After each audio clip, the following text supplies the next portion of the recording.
J'ai eu un parcours un peu particulier dans le sens où j'ai commencé par travailler à la banque et puis je suis passée par la suite dans ma propre entreprise. Et puis au bout d'un certain nombre d'années, il a fallu que je m'intéresse à un autre domaine avec l'arrivée de mon fils qui aura bientôt 10 ans et qui à la naissance a eu malheureusement un manque d'oxygène qui lui a donné des lésions cérébrales et donc qui a induit une infirmité motrice cérébrale. Au départ, au tout début, on pensait immigrer et aller vers un pays où justement le handicap était pris en charge correctement. Et puis finalement, on a décidé de rester au Maroc et d'initier quelque chose qui pourrait ressembler à un centre où les enfants viendraient tous les jours. Et tout le centre en fait qui existe aujourd'hui a été fait sur l'idée de qu'est-ce que nous on aurait voulu trouver comme centre qui aurait accueilli notre fils et nous avons décidé de créer l'AMI. Et donc l'AMI, donc Amicale Marocaine des IMC.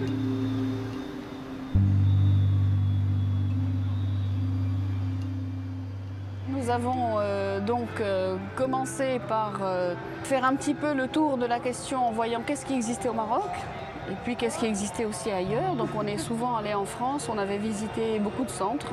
On nous disait mais commencez par créer l'association puis vous verrez quoi faire. Je dis non, c'est exactement l'inverse que je voudrais faire, c'est d'abord savoir quoi faire et ensuite créer l'association. Donc au tout début, on est allé voir la fondation BMCI et on leur a présenté le projet.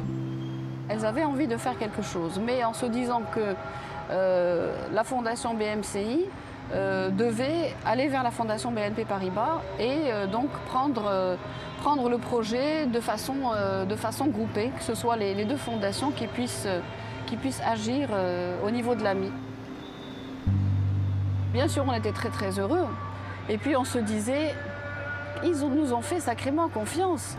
Parce qu'après tout, on n'a encore pratiquement rien fait. Sur le terrain, il y avait l'école que nous avions pu obtenir auprès de l'académie de Casablanca. Et puis, tout était à faire. Ça permet de grandir, ça permet d'aller de l'avant, ça permet d'aller vers des choses auxquelles on n'avait absolument pas pensé au début.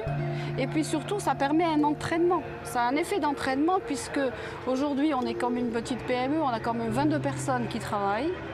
On reçoit 75 enfants qui sont en grande partie pris en charge soit par les assurances, soit par les parents eux-mêmes, soit par l'AMI en tant qu'association, puisque nous avons pratiquement 30% des enfants qui sont accueillis, dont les parents sont complètement démunis, et donc c'est l'association qui les prend en charge.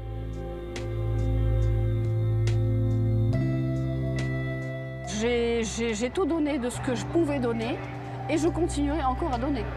Aujourd'hui, je pense que c'est une grande fierté pour la Fondation BNP Paribas et pour la Fondation BMCI d'être partie prenante dès le départ et nous sommes très contents qu'ils soient fiers de ça.